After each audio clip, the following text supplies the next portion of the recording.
tidak upload jawapan tutorial ni dalam bentuk PDF dalam website. Okey, boleh faham kerana kita kata kita minta sedikit lah, maknanya kesungguhan daripada pelajar untuk menyalin nota atau sebagainya. Dan kerana lagi satu alasannya ialah tutorial ni lebih kepada pengiraan matematik. So kalau setakat baca je, matematik tu selalunya tidak berkesan lah. So at least awak salin, jawab semula dan sebagainya. Okey, boleh ke? Boleh Ustaz, boleh. Okey, so saya dah bantu awak banyak lah. Cuma last sikit tu maknanya jawab soalan tutorial ni bukan sebenarnya saya tidak upload. Okey, soalan example 1 saya telah dalam nota tu saya beri. Cuma kita pergi kepada example 2. Bermula dengan example 2 lah. So katakan kita ada air, water flows in 30 cm wide triangular channel, depth of 10 cm and a flow rate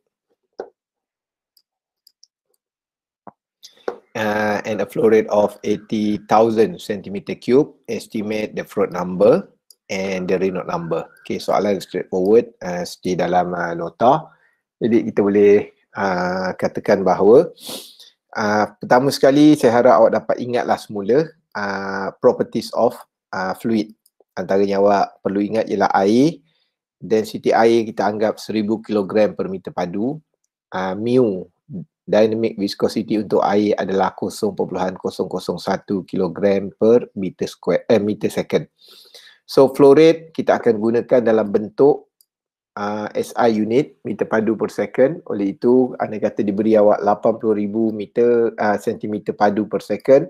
Saya harap awak boleh ubah. Okey, so maknanya conversion of unit tu awak kena berhati-hati kerana kita nak dapat kadar alir 1 meter padu per second tu yang sebenarnya bukan satu perkara yang mudah. Kerana untuk alirkan air 1 meter padu membawa maksud 1000 kg dalam masa 1 saat tu, awak perlu ada sama ada pipe yang terlalu besar, maknanya kadar alir yang terlalu besar, longkang yang terlalu besar, ataupun awak perlu ke dalam keadaan air yang laju. So untuk gerakkan 1 tan air, awak kena ingat 1 meter padu tu sama dengan 1 tan, maknanya untuk gerakkan 1 tan air dalam masa 1 saat, itu bukanlah satu perkara yang mudah. So jadi itu sebab secara realitinya kadar alir tu jarang orang pakai meter padu. Orang akan pakai cc kan. Cc adalah centimeter cube. Okay, so even ataupun orang akan gunakan liter. Liter lebih praktikal lah. Sebab kalau awak tengok kita jual minyak di stesen minyak, kita akan pakai liter. Sebab liter bukan unit SI. So jadi tapi kita kata lebih praktikal. Yang tu awak awak boleh nampak lah. So jadi saya harap unit conversion awak kena berhati-hati. So anda kata kita ada keadaan lebar 0.3, air pun sedalam 0.1 meter, 10 cm. Oleh itu Froude number, saya kecilkan lagi lah, supaya dapat keseluruhan.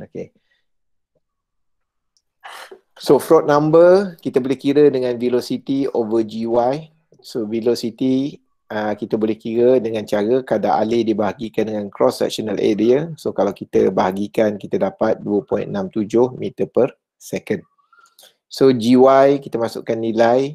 So y ni adalah ketinggian air. So ketinggian air adalah 0.1 meter. Kita boleh dapat square root gy adalah 0.99 meter per second. Oleh itu kita boleh mengira Froude number sebagai 2.697 dan kita akan katakan bahawa keadaan ini adalah super critical. So untuk Reynolds number, saya rasa awak pun kita dah bincangkan perkara ini. Rumus dia adalah rho v RH over mu, di mana RH di sini adalah hydraulic radius. So untuk mencari hydraulic radius, kita gunakan A over weighted parameter. Dan kalau awak kira, awak akan dapat hydraulic radius sebanyak 0.06 meter. Awak masukkan dalam rumus Reynolds number. So awak akan dapati bahawa Reynolds number dia adalah 160,200 dan kita boleh katakanlah aliran ini adalah aliran turbulent. Okay, boleh sampai ni Okay, so kita pergi kepada next.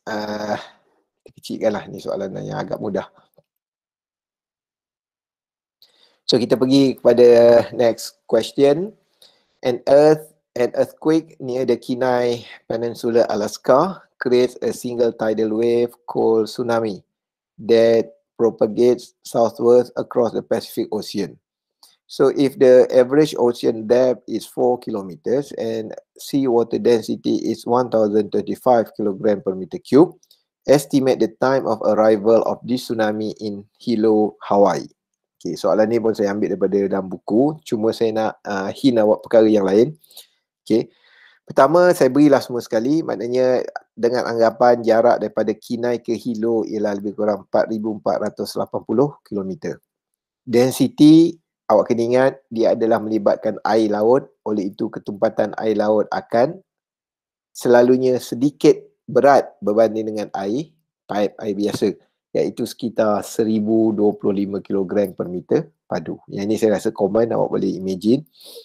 Dan di sini, walaupun tidak diberi apa-apa hint, awak kena faham bahawa kita akan menggunakan float number. Seperti yang saya terangkan dalam nota, float number dia akan melibatkan satu keadaan yang free surface.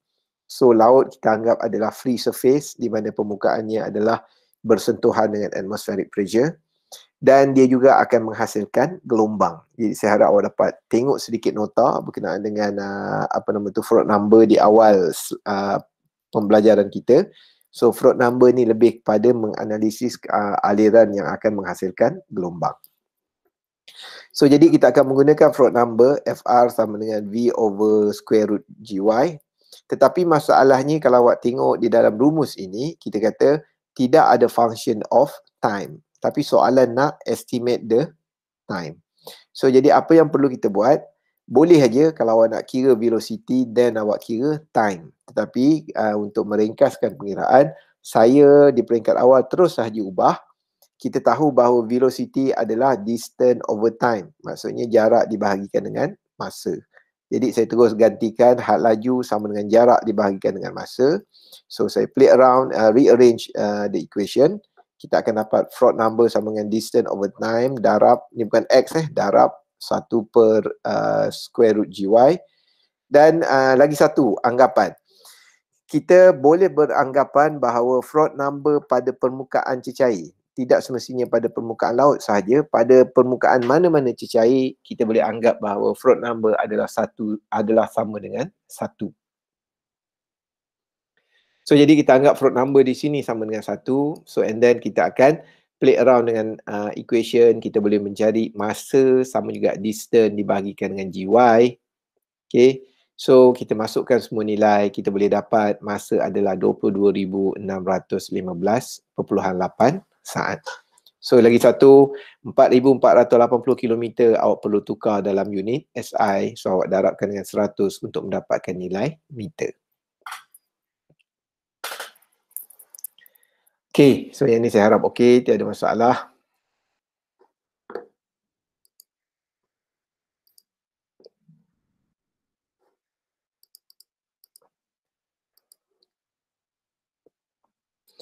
So kita pergi kepada sampel 4.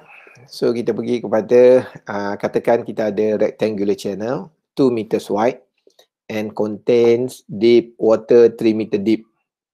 If the slope is 0.85 degree and the lining is corrugated metal, estimate the discharge for uniform flow. So yang ni awak kena faham, soalan dia adalah discharge, maknanya dia ingin mencari nilai Q. So apa-apa sahaja pengiraan yang melibatkan velocity ataupun discharge, kita boleh menggunakan Chezy equation ataupun Manning equation. Tetapi di dalam silibus kita fokus kepada Manning equation lah. So menjadi awak ingatlah Manning equation. Cuma awak kena berhati-hati, Manning equation ada dua. Satu ketika dia SI, satu lagi ketika British unit. So jadi awak kena ingat, awak kena tengok keadaan. Sekiranya keadaan ini lebih kepada British unit, lebih kepada SI unit, so kita gunakanlah Manning equation Manning equation SI unit. So bezanya ialah 1/n dengan 1.49. So sekiranya diberi awak keadaan open channel tersebut, parit tersebut, contohnya corrugated metal, jadi awak kena tengok table, dapatkan nilai N. Cuma di dalam soalan selalunya saya terus beri aja. Saya tak apa nama tu, saya tak minta awak untuk tengok table. So ni saya beri nilai N adalah 0.022. Oleh itu, kita gunakanlah rumus kadar alih daripada Manning, di mana RH adalah, R di sini adalah RH hydraulic radius. Kalau awak kira hydraulic radius dapat 0.75, masukkan di dalam equation, awak boleh dapat kadar alih adalah 27.422 meter padu per second. Okey. So berkenaan dengan tangent di sini, slope, sekiranya diberi dalam bentuk darjah 0.85 darjah, awak tak boleh nak masukkan 0.85. So awak apa yang perlu buat, awak kena masukkan tangent 0.85. So kenapa kita perlu masukkan tangent? Kerana awak tengok balik dalam nota sebelum ini, kita ada buat takrifan tentang S tu, S0. So S0 adalah sama dengan tangent theta. Oleh itu kita kena gunakan nilai tangent theta. Ia berbeza dengan sekiranya diberi nilai slope itu dalam keadaan 1/100 atau sebagainya. Okay, kerana apa? Kerana pengiraan 1/100 telah reflect keadaan tangent. So kalau kita ada slope seperti itu, ini air. So yang ini kita kata slope tersebut. Okay, kalau diberi awak tinggi ini adalah 1 dan tinggi ini adalah 100. Jadi kita boleh cakap 1/100 meters. So jadi dalam keadaan ini awak kena nampak bahawa tangent theta adalah 1/100. Oleh itu kita boleh terus diguna apa nama tu, 1/100 kita boleh tulis sebagai 1/100 atau 0.01. Tetapi anda kata diberi 0.85, maksudnya theta di sini adalah 0.85. So apa yang perlu awak buat, awak kena dapatkan apakah nilai tangent untuk nilai 0.85. Oleh itu kita perlu masukkan nilai pengiraan tangent 0.85. Okay, jangan terkeliru di sini. Okay, seterusnya kita tengok yang ini soalan, saya besarkan sikit. Okay. So anda kata kita ada trapezium shape channel as shown below, made of brickwork and slope at 1 to 500. Soalan dia, determine the flow rate if the normal depth is 80 cm. Determine the normal depth pula. Okay. Yang first dia minta awak untuk mengira flow rate sekiranya normal depth adalah 80 cm. Soalan kedua, awak diminta untuk mengira normal depth pula sekiranya flow rate diberi 8 meter cube per second. Dan soalan ketiga, let the surface be clean earth. Maksudnya clean earth di sini akan ada nilai value N yang tertentu, which erodes if V exceed 1.5 meter per second. So what is the maximum depth to avoid erosion? So maksud soalan ketiga ni ialah sekiranya surface ini adalah surface clean earth, maksudnya daripada tanah sahaja. So tapi tak ada rumput dan sebagainya. Tetapi sekiranya air bergerak lebih daripada 1.5 meter, maka akan berlakulah hakisan. Maksudnya ada air yang boleh hit tanah tersebut dan menghasilkan kesan hakisan. Jadi soalan ni, apakah maximum depth tetapi tidak melebihi nilai 1.5 meter. So jadi diberi bentuk open channel trapezoidal ni adalah trapezium adalah bentuk seperti ini, dengan di bawahnya adalah 2 meter dan angle di sini adalah 30. So di sini awak kena imagine bahawa 30 di sini adalah 30 bentuk capah cross section parit tersebut, bukan kecerunan parit tersebut. Maknanya parit tersebut hanya kecerunan parit tersebut adalah 1/500. 1 to 500. Okey, tetapi sudut di sini adalah 30 darjah. Jadi saya harap awak dapat bezakan sudut di sini dengan maksud slope. Okey, oleh kerana dia trapezium, agak susah sedikit, tetapi awak boleh je buat equation awak sendiri, terutama dalam mengira hydraulic radius. Okey. Okey, kemudian soalan pertama, kita diminta untuk mengira flow rate. So, kita tahu rumus daripada Manning equation adalah yang ini. Q sama dengan 1/N ARS yang ini. So, diberi nilai N adalah 0.015, slope 1/500, so dapat 0.002 dan normal depth adalah 0.8. Okey. Jadi, apa yang perlu awak buat ialah kita perlu masukkan ataupun penuhkan nilai rumus ini. Jadi nilai rumus ini yang perlu kita masukkan adalah nilai A dan nilai hydraulic radius. S kita dah tahu, agak mudah. So jadi kita katakan nilai A di sini, kalau mengikut rumus, yang ini saya ambil daripada rumus buku teks sahaja, kerana saya nak minta awak self study nanti. So kalau ikut rumus buku teks, keluasan trapezium boleh dikira dengan menggunakan rumus ini. Jadi kita masukkanlah nilai Y ni adalah 0.08, Y kuasa 2, 0.08 kuasa 2 dan angle di sini adalah 30 darjah. So kita dapat A sama dengan 2.71. So sekiranya awak tak biasa dengan rumus ini, bukanlah menjadi kewajipan untuk kita ingat. Saya harap awak dapat buat pengiraan awak sendiri. So maknanya kita tahu kat sini 2 meter. Kalau kita tahu kat sini 30 darjah, kita boleh dapat ketinggian ini. Dengan menggunakan sama ada sin, tangent atau cos, kita boleh dapat ketinggian ini, kita boleh dapat ketinggian ini. Okey. So kalau ketinggian ini Y. Okey, boleh Y telah diberi kan? Y telah diberi 0.8. Maknanya ketinggian ini diberi 0.8. Sudut ini 30, awak boleh mencari jarak ini. So maknanya kalau awak dapat jarak ini, awak boleh kira keluasan 4 segi campurkan dengan keluasan segitiga. Kanan, segitiga, kiri. Okey, so boleh kira. Parameter kalau mengikut rumus adalah nilai ini. Okey, tetapi kita kata kalau awak tak tahu rumus ini, awak kiralah seperti biasa. Awak dah tahu 30 darjah, boleh kira panjang ini dicampurkan dengan 2 meter, dicampurkan dengan panjang ini lagi. Okay. So maksudnya tidak terhad dengan penghafalan rumus sahaja, awak boleh mengira berdasarkan pengetahuan awak sebelum ini. So kemudian kita masukkan di dalam equation. So kita masukkan nilai S, nilai slope, kita boleh dapat kadar adik adalah 5.23 meter padu per second. So kemudian kita pergi kepada soalan yang kedua. Dia nak terbalik pula. Dia beri awak flow rate dan dia minta kita untuk predict apakah kedalaman open channel tersebut, kedalaman saliran tersebut. Okay, yang dimaksudkan dengan normal depth ialah kedalaman cecair yang mengalir di dalam open channel tersebut.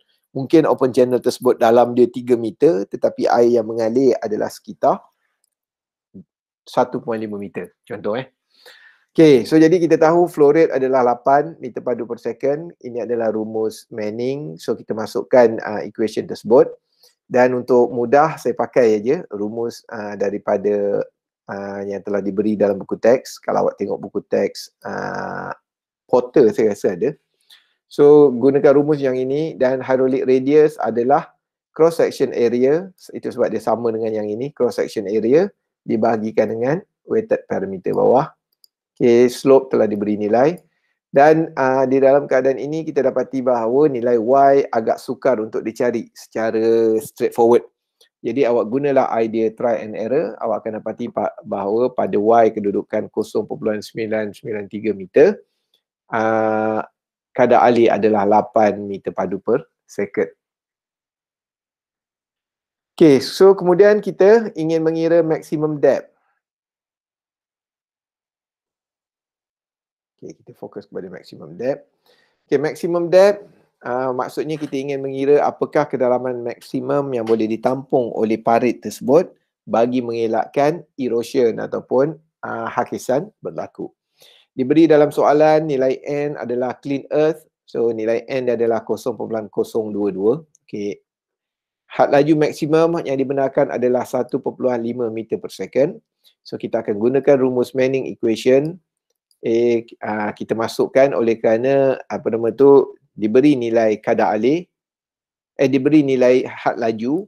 Oleh itu tidak semestinya kita menggunakan kadar alih. Kita boleh menggunakan rumus velocity. So maknanya kita buang nilai A ni kita buang, so dia akan menjadi nilai velocity. So kita masih lagi menggunakan rumus yang diberi ke dalam dalam dari buku teks. So kemudian kita masukkan nilai theta adalah 30 darjah. So awak boleh dapat nilai cosec dan juga cot ni. Okey, kemudian kita gunakanlah try and error. So dalam ketika y adalah 1 meter, kita dapati adalah velocity 1.48 meter per second. Jadi saya besarkan sikit, saya boleh kira anggaran kasar 1.025 meter, had laju adalah 1.5 meter per second. Jadi kita boleh katakan kedalaman air maksimum yang kita boleh benarkan di dalam open channel tersebut ialah 1.025 meter. Sekiranya kedalaman adalah lebih tinggi daripada nilai tersebut, kita akan dapati bahawa hakisan akan berlaku yang mana daripada semasa ke semasa akan boleh merosakkan open channel tersebut. Okey. So, ni soalan je dulu. Saya minta kalau awak nak snap lah. Jadi cantik sikit soalan ada okay, soalan. So, selepas ini kita akan membincangkan banyak soalan berkenaan dengan hydraulic jump. Ada 1-2 rumus yang akan saya terus berikan di dalam soalan ini. So, saya harap awak dapat mengambil serius kerana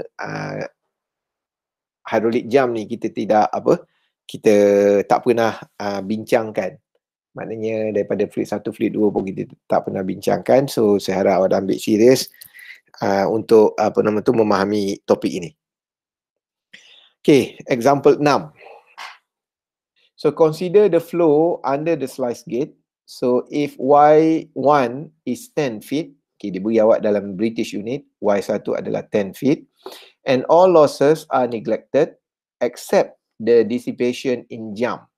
Okay, apa maksud all losses neglected tapi ada except kat sini? Maksudnya kehilangan disebabkan oleh perjalanan air yang bergeser di mana dan sebagainya itu kita abaikan. Maksudnya tidak ada energy losses, minor loss, major loss T ada, kecuali tenaga yang hilang disebabkan oleh hydraulic jump. So jadi kat sini first idea yang awak kena ingat ialah hydraulic jump akan menyebabkan berlakunya kehilangan tenaga. Dia adalah resistance, satu pembaziran sebenarnya. Okay, so boleh So jadi maksudnya tenaga before and after hydraulic jump tidak sama. Okay, tetapi tenaga, andai kata kita ada 2 point kat sini, ada point dekat atas, ada point dekat bawah, kita kata kedua-dua point ini akan memiliki tenaga yang sama. Okay, kalau ada 2 point juga selepas hydraulic jump, katakan pada point 3, dengan ada point satu lagi kat sini. So, kedua-dua tenaga di sini juga akan mempunyai tenaga yang sama. Tetapi tenaga before hydraulic jump dengan tenaga after hydraulic jump, kita kata tidak sama. Ada berlaku kehilangan tenaga. Okay. Jadi, kemudian soalan dia, calculate Y2 and Y3 and the percentage of dissipation of energy. Okay, and sketch the flow with the EGL and so on so forth ni kita tak buat lah. Kita tak, yang ni kita abaikan. Okay, so boleh ke? Boleh nampak So kita dah mula masuk secara serius untuk hydraulic jump. Okay, walaupun soalan ini diberi dalam bentuk British unit, 10 feet dan sebagainya, awak masih boleh menyelesaikan dengan mudah. Cuma ada satu perkara sahaja yang awak kena ambil peduli. Okay, kita pergi kepada answer yang ini.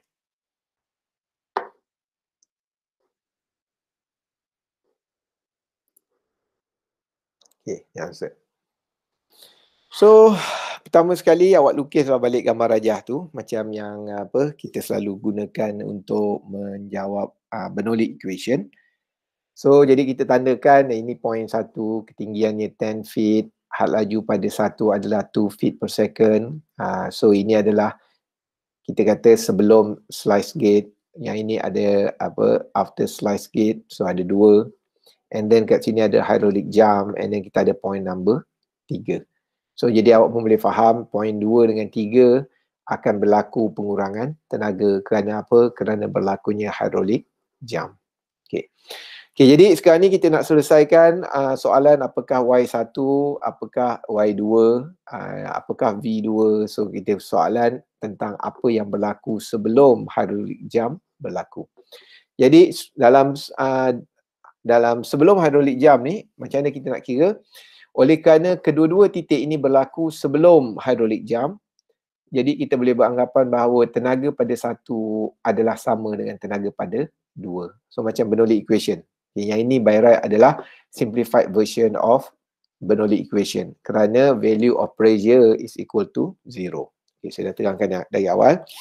Jadi kita comparekan energy at 1 equal to energy at 2. Jadi kita kata kita masukkan Y1, V1 square 2G and so on so forth. So kita masukkan nilai. So kita boleh dapat, tetapi nilai pada 1 dan 2 ada. Nilai pada titik 2 kita dapati bahawa nilai Y tak ada, nilai V pun tak ada. So jadi kita kata tidak perlu risau. Kerana apa? Kerana kita kata andai kata kita mempunyai 2 unknown iaitu Y2 dan juga V2, kita memerlukan 2 equation untuk kita buat persamaan serentak. Jadi maknanya tak kisah. Awak hanya tinggal mencari lagi satu equation untuk kita equalkan dengan nilai ini. Okay. So berkenaan dengan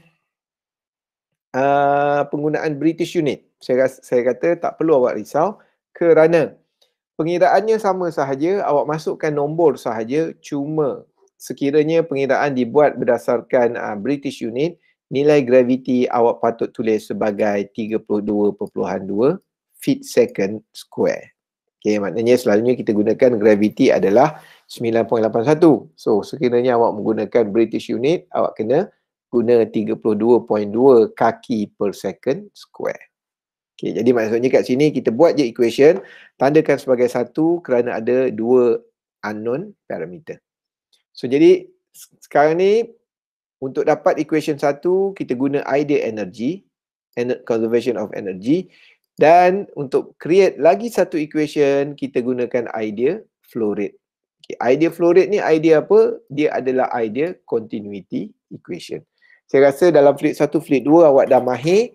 Kita akan gunakan Bernoulli equation, akan gunakan continuity equation untuk menyelesaikan masalah.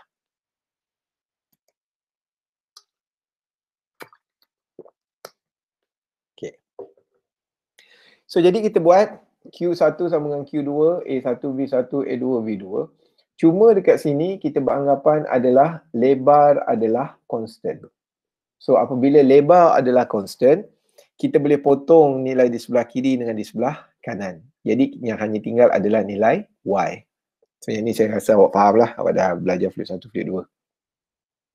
Jadi awak masukkan nilai Y1, Y2, ada nilai Y2, V2 masih lagi unknown. So kalau kita play around, kita rearrange equation, kita boleh nyatakan nilai ini sebagai equation kita nombor 2.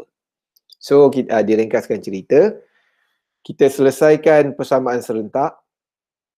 Okay, so kita selesaikan persamaan serentak 2 equation tu, equation 1 dengan equation 2. Kita dapati bahawa ia masih lagi sukar untuk diselesaikan. Kita akan guna try and error ataupun kita guna Excel dan sebagainya. So kita boleh dapat apa nama tu, Y2 sama dengan 0.82 kaki dan V2 adalah 24.4 feet per second. Okay, yang itu maksudnya cara untuk mengira hydraulic depth dan juga apa nama tu, velocity di dalam untuk point 1 dan 2.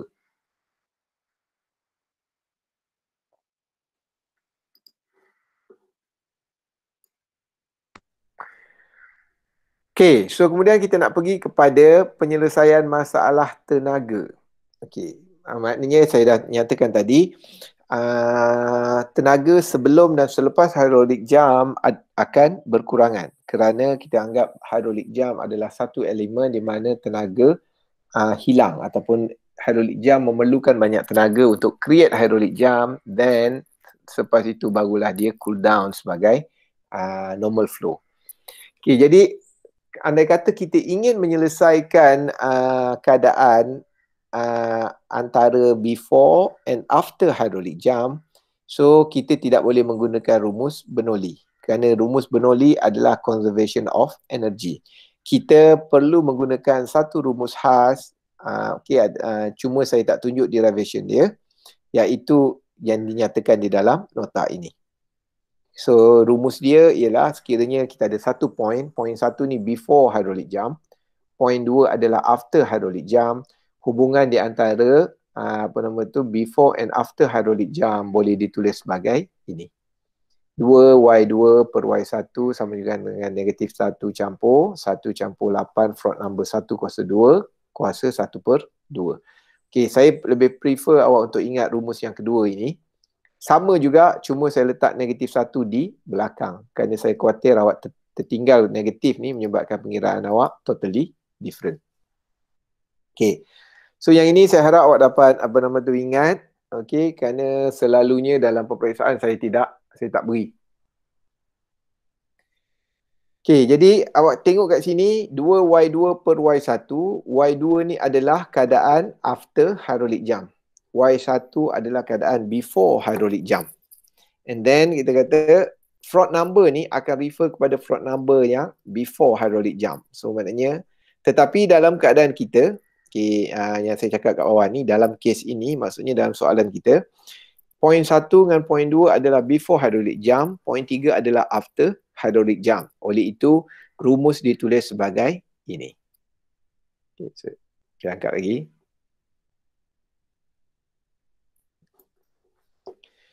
So dalam soalan kita, point 3 adalah after hidrolik jam, point 2 adalah before hidrolik jam. So kita kena selesaikan rumus ini. So kita perlu mengira apakah Froude number before hidrolik jam. So jadi rumus Froude number pun awak tahu, V over square root GY. Kita masukkan, lagi sekali saya ingatkan, gravity adalah 32.2 kaki per second square. So awak dapat Froude number 4.75. Masukkan di dalam equation ini, awak akan dapati bahawa Y3 sama dengan 5.11 kaki. So maksudnya kedalaman air pada keadaan selepas hidrolik jam adalah sekitar 5.11 kaki. Okay. So kemudian yang ini adalah pengiraan energi yang sekarang ni kita dah tahu kedalaman pada Y3. Kita ingin mengira apakah tenaga pada E3 pula. Okay. Tetapi kita kata kita tak boleh compare tenaga pada point 1, point 2 dengan point 3 kerana berlaku pengurangan tenaga disebabkan berlakunya hidrolik jam. Okay, tapi tak apalah, kita ada caranya. Okay, first untuk kita ready je, maknanya kita ready data dulu, maknanya kita kira juga apakah tenaga pada point 2. So kita kira tenaga pada point 2 dengan menggunakan rumus di atas, kita dapati bahawa ia adalah 10.06 kaki.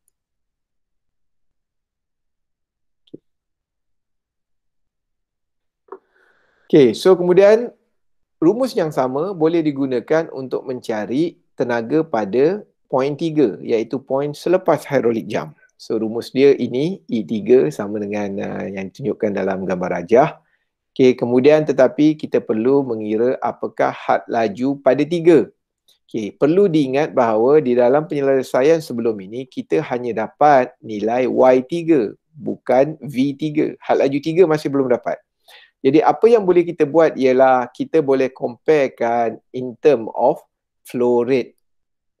Kerana apa? Kerana awak kena ingat bahawa tenaga before and after hidrolik jam tidak sama. Kerana hidrolik jam menghasilkan kehilangan tenaga. Tetapi kadar alir masih lagi sama. Iaitu kalau 1 meter padu yang mengalir di 0.2. So total 1 meter padu juga yang akan mengalir pada 0.3. So yang itu idea asalnya. Kerana apa? Ia dilihat sebagai conservation of mass. So jadi kita akan buat rumus A1, V1, A2, V2, tetapi dengan anggapan lebar pada point 1 pada before hydraulic jam dan after hydraulic jam adalah sama. Memadai untuk kita tulis Y1, V1, Y3, V3. Jadi kita masukkan nilai kadar alir untuk dua keadaan ini.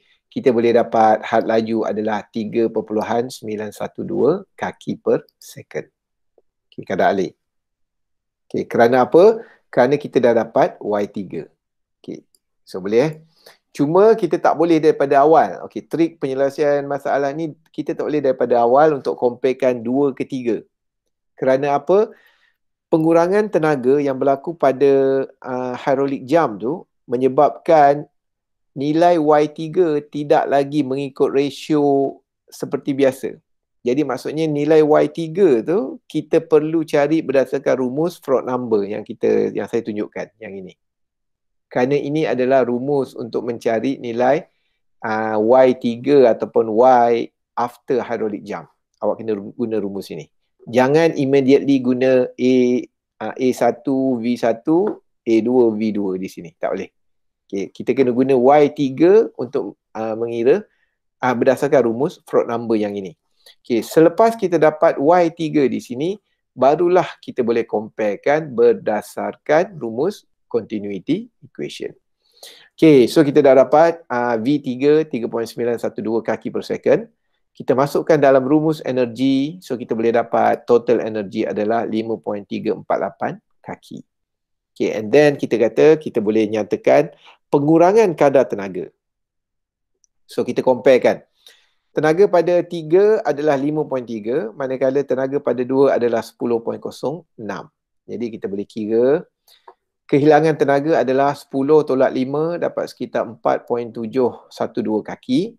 Oleh itu dissipation ataupun peratusan pengurangan tenaga ialah 4.7 bagi 10 darab 100%. Awak katakan perubahan tenaga adalah 46.8%. Maknanya berlaku pengurangan tenaga sebanyak 46.8%. Berlaku pengurangan tenaga sebanyak 46.8%. Okey, rumus ini adalah berdasarkan konsep asas. Maksudnya kita cuba gunakan rumus yang kita ada, rumus tenaga, rumus kadar alir, and then kita cuba fahamkan perubahan tenaga itu secara manual, maknanya secara basic. Kita kira tenaga pada outlet, tenaga maknanya after, kita kira tenaga pada before, and then kita kirakan penolakan dan sebagainya, and then kita akan kira peratusan tenaga yang berkurang. Okay, dan saya beri juga awak juga energy loss. Okay, energy loss ni kita akan kita derive daripada major loss, minor loss, tapi di dalam dunia open channel, so saya tak nak bincangkan perkara tu yang mendalam. Okay, jadi saya beri aja rumus energy loss untuk open channel adalah seperti ini. Y2 tolak Y3 tolak Y2, 4 Y2 Y3, di mana Y3 adalah kedalaman after hydraulic jam dan Y2 adalah before hydraulic jam. So sekiranya kalau awak kira di sini, awak masih lagi dapat menggunakan awak masih lagi dapat losses adalah 4.712 kaki, sama seperti pengiraan yang kita buat di sini. Okey, kita terus saja sampai pukul 11.30. So kita tengok soalan ini pula.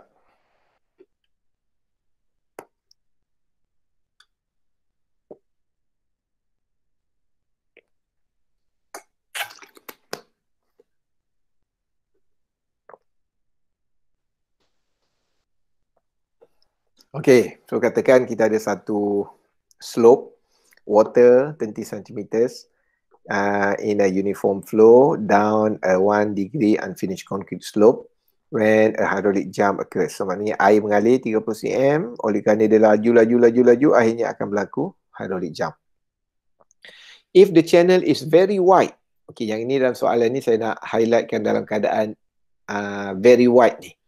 Estimate the water depth Y2. Maknanya ketinggalan Y2 downstream the jump. Maknanya selepas hydraulic jump berlaku. Okey, yang ni saya ingatkan sekiranya diberi slope dalam bentuk angle, so awak kena buat tangent. So kita kira tangent 1 darjah sama dengan 0.01746 dan unfinished concrete slope ni akan memberi nilai N sekitar 0.014. Okey. So yang ini kita kata saya kecilkan supaya awak boleh dapat tengok keseluruhan dia. Okey, oleh kerana keadaan tersebut adalah keadaan before and after hydraulic jump, oleh itu untuk pengiraan ketinggian air kita akan gunakan rumus yang telah kita bincangkan tadi. Okey, so kita ada 2Y2 over Y1, masukkan float number. So and then kita dapat masukkan float number V1 over GY, tetapi kita perlu dapatkan juga V1 pula. Okay, V1 ni kita nak dapat macam mana? Kita boleh mengira dengan menggunakan Manning equation. Okay, so tapi masalahnya sekarang ialah Manning equation memerlukan hydraulic radius. So sekarang ni hydraulic radius adalah area dibahagikan, okay, kalau katakan awak masih lagi alert, hydraulic radius ataupun RH adalah area dibahagikan dengan weighted parameter. So kalau untuk keadaan kita ada rectangular, untuk mendapat area kita perlu tahu berapakah nilai jarak ni, katakan X, dan berapakah tinggi ini, Y. So jadi kita kata A ni sama dengan X darab Y. Okay, boleh dapat Tetapi dalam soalan, kalau awak perasan dalam soalan diberi awak ketinggian ni 30 cm, tapi dia kata it is very wide. Maknanya panjang ini terlalu lebar. Mungkin 20 meter, let's say. Kita imagine very wide tu adalah satu nilai yang agak panjang. Mungkin 20 meter, 100 meter, 500 meter. Jadi persoalannya tidak diberi. Kalau tidak diberi, macam mana kita nak kira nilai A? Dan weighted parameter pun kita tidak dapat. So jadi yang ini kita kata, kita terus saja menggunakan anggapan yang ini. So yang dalam soalan ni saya nak fokus anggapan ini sebenarnya. Okay. So jadi kita kata oleh kerana lebar adalah terlalu besar, kita kata memadai untuk kita mengambil hydraulic radius sebagai nilai kedalaman yang sebenar.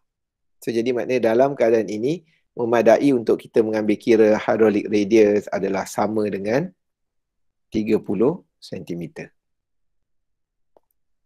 Okay. So jadi maknanya kita boleh teruskan pengiraan dengan menggunakan hydraulic radius R ini sebagai 0.3 meter, dan kita boleh dapat V1 sama dengan 4.2 meter per second, float number adalah 2.466. So kita boleh masukkan di dalam float number equation before and after hydraulic jump, kita boleh dapat Y2 sama dengan 0.907 meter. Okay, so ini untuk soalan ini. Okey ke? Boleh dapat ke? Boleh snap ke? Boleh lah doktor sikit. Boleh. Okey. Boleh sikit-sikit tu okey lah. Tak boleh. Sebab apa? Sebab laju sangat ke apa? Tak boleh nak snap? Tapi tak apalah. Video saya upload nanti, awak study balik lah maksudnya. Okey doktor, okey. Okey. So, tapi video saya tak upload, tak upload dengan cepat lah. Saya mungkin dalam seminggu lewat ke, itulah sebab nak kena potong cut mana yang tak penting ke dan sebagainya. Doktor, yang minggu lepas punya kelas tu, doktor dah upload tak? Hari ni insyaAllah lah kot. Hari ni habis kelas ni ke, saya usahakan sikit. InsyaAllah petang ni saya upload lah. Okey. Okay. So kalau awak baik, subscribe lah saya punya channel. Saya bukanlah nak jadi YouTuber, tapi pemberitahuan tu akan masuk. Sebab saya tak akan beritahu dalam WhatsApp. Dah upload. Dia menambah kerja saya pula nak beritahu semua orang. Okay? Okay, so maknanya awak dari semasa ke semasa awak check lah channel YouTube tu. Okay, kita pergi kepada hydraulic jump lagi. So keadaan mungkin dah lebih agak sedikit complicated. So water in horizontal channel, okay, accelerate smoothly over a bump. So maknanya yang tadi tu kan ada saya beri tunjuk awak kalau kita ada where tu bentuk rectangular, air lalu atas dia pula. Okay, ini sebahagian daripada fenomena tersebut lah.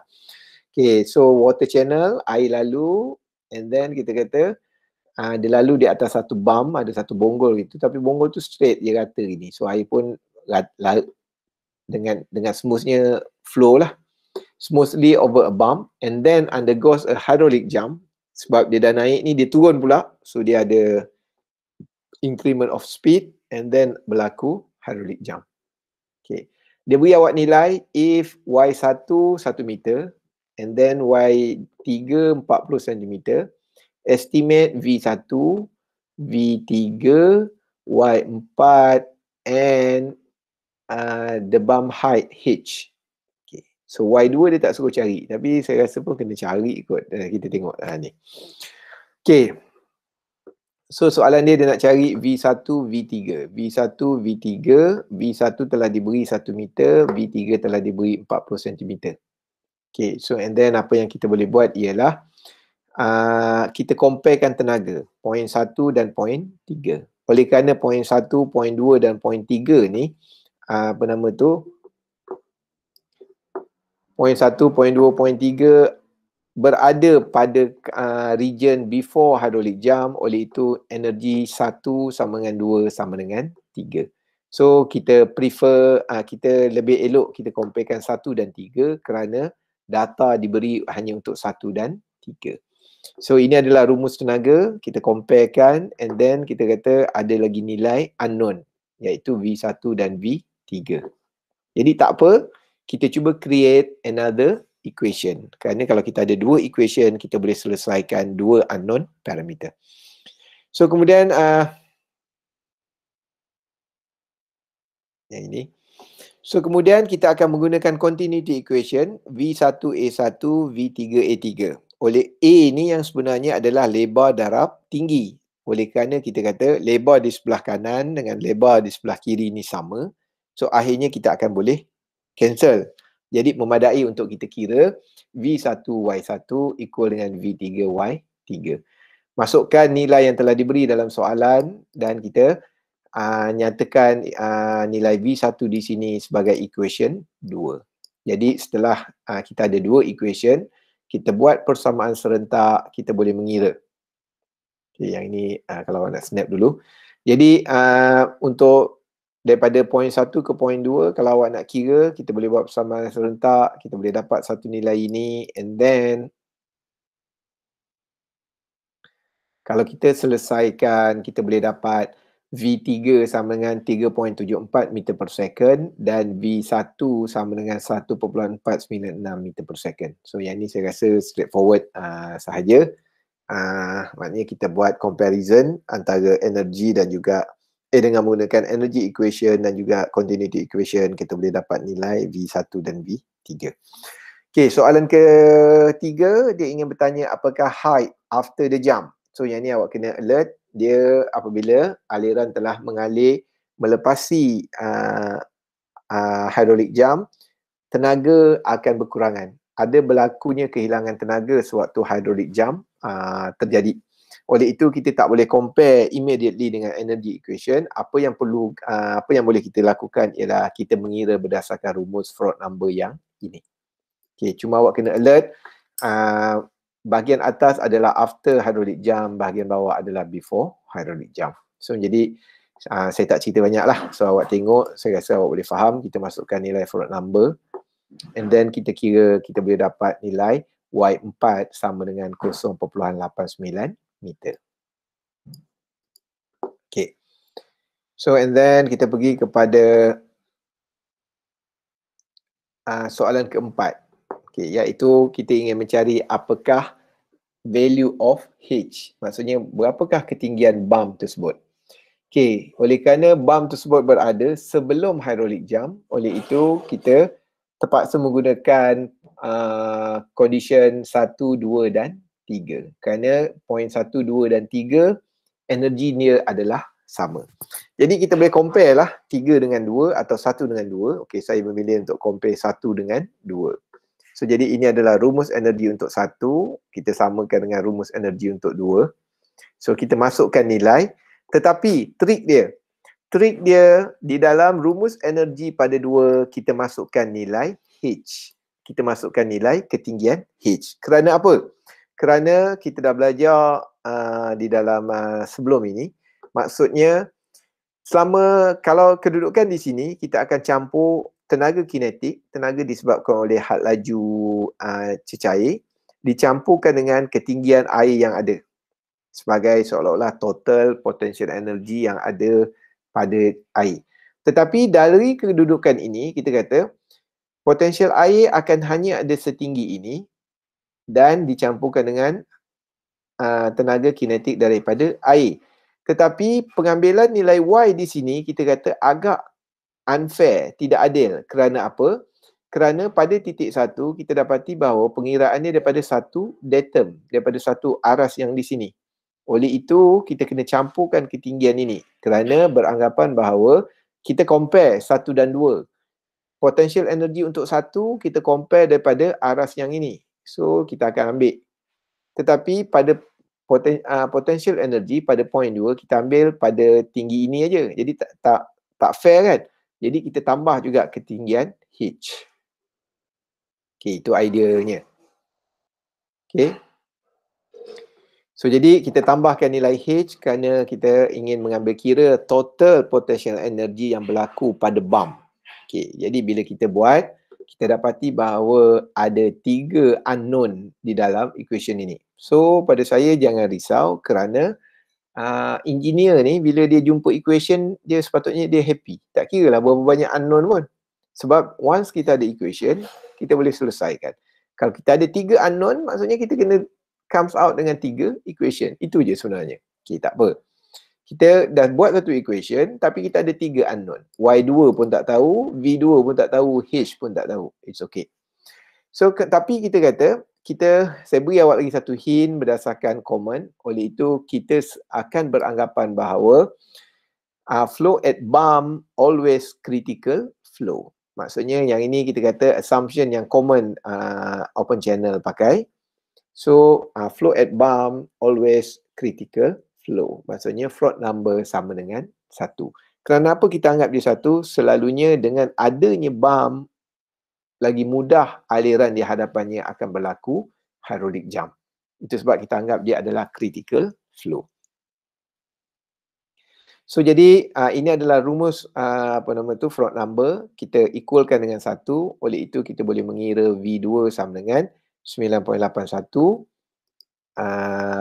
square root Y.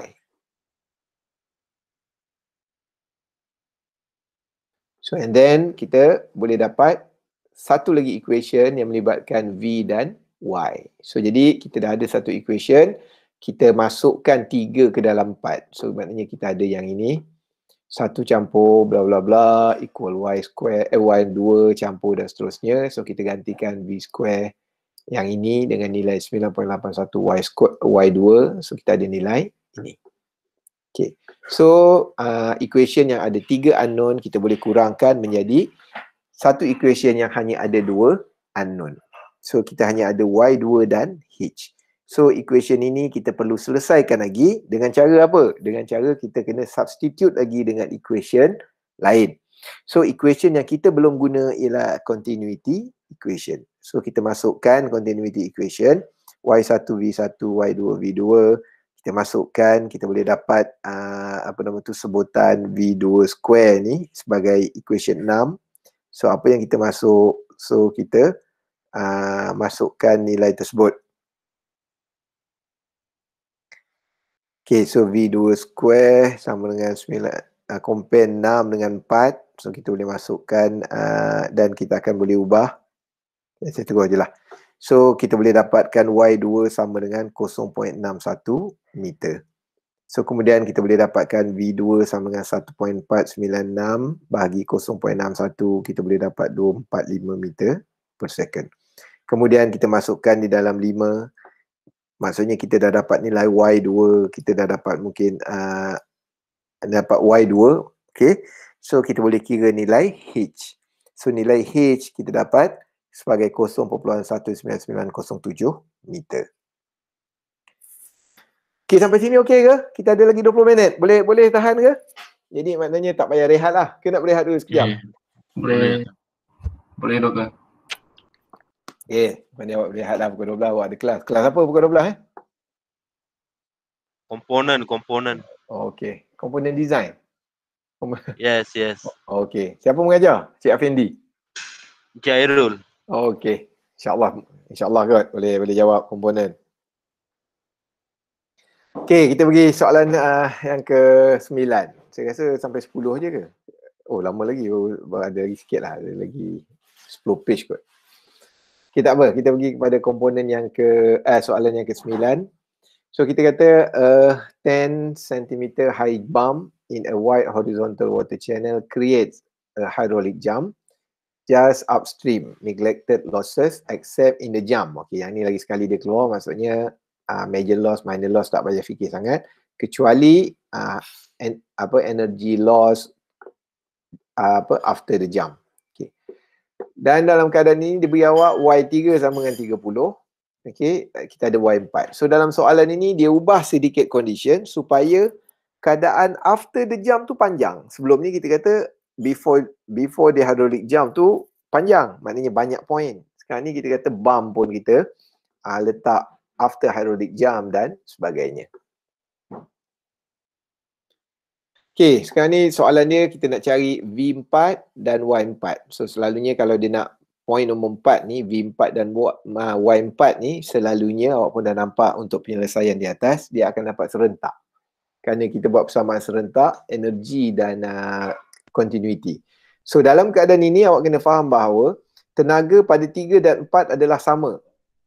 Okey, tetapi tenaga pada 1 dengan 3 tak sama. Okey, dan pada 2 ni kita kata pengiraan tenaga dia tak boleh kita nak compare kan, kerana dia akan berlaku kehilangan. Okey. Okey, so yang ni gambar rajah. Okey, kalau nak snap awak snap dulu dah boleh kot.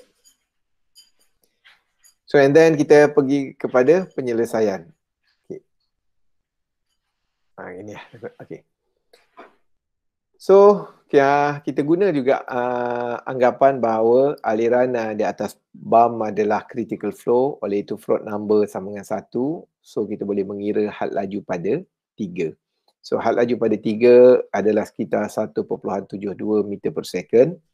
Okay, kemudian kita kata flow rate pada 1 dalam keadaan terlalu lebar. Okay, maksud keadaan terlalu lebar ni ialah kita boleh beranggapan bahawa lebarnya terlalu lebar, panjang sangat, ataupun awak boleh juga beranggapan bahawa lebar before and after ataupun lebar di sepanjang open channel itu adalah constant. Kerana idea dia kalau awak pasang parit, jaranglah orang buat parit kejap kecil, kejap besar, kejap kecil, kejap besar. Konkret untuk parit tu orang tak, maknanya kalau saiz dia sederhana, dia ada lebar dan ketinggian tertentu. Saiz kecil, lebar dan ketinggian tertentu. Jadi selalunya kita kata lebar akan constant. Okey. Jadi kita boleh mengira V3, Y3 kita boleh dapat 0.516 meter padu per second. Oleh itu untuk titik 3 dan 4 kita boleh menulis okey. 3 dan 4 walaupun dia berada selepas hydraulic jump, tetapi kedua-duanya berada pada selepas hydraulic jump, oleh itu kita kata tenaga yang dirasai oleh 3 dan 4 masih lagi sama. So jadi kita buat, cuma yang ini saya rasa awak pun nampak, kita tambah nilai H pada point nombor 3 kerana nilai H tu sebenarnya akan meningkatkan lagi potential energy pada untuk air di situ. So jadi kita tambah.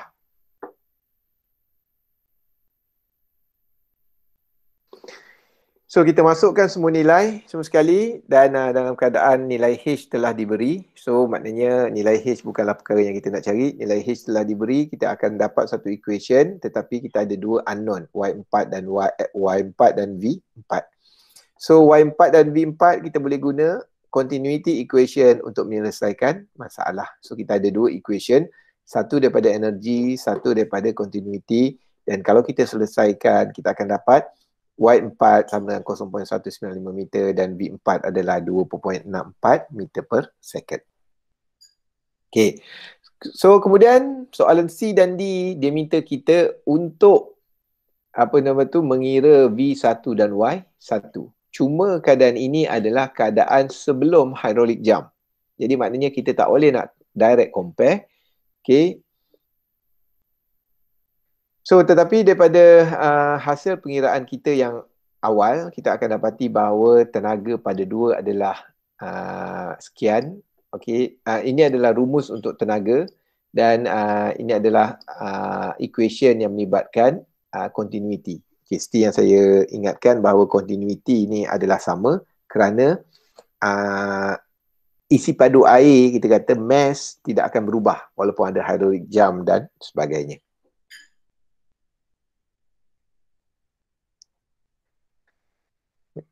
Point 2 kat mana? Okay, yang ni hydraulic jump. Okay.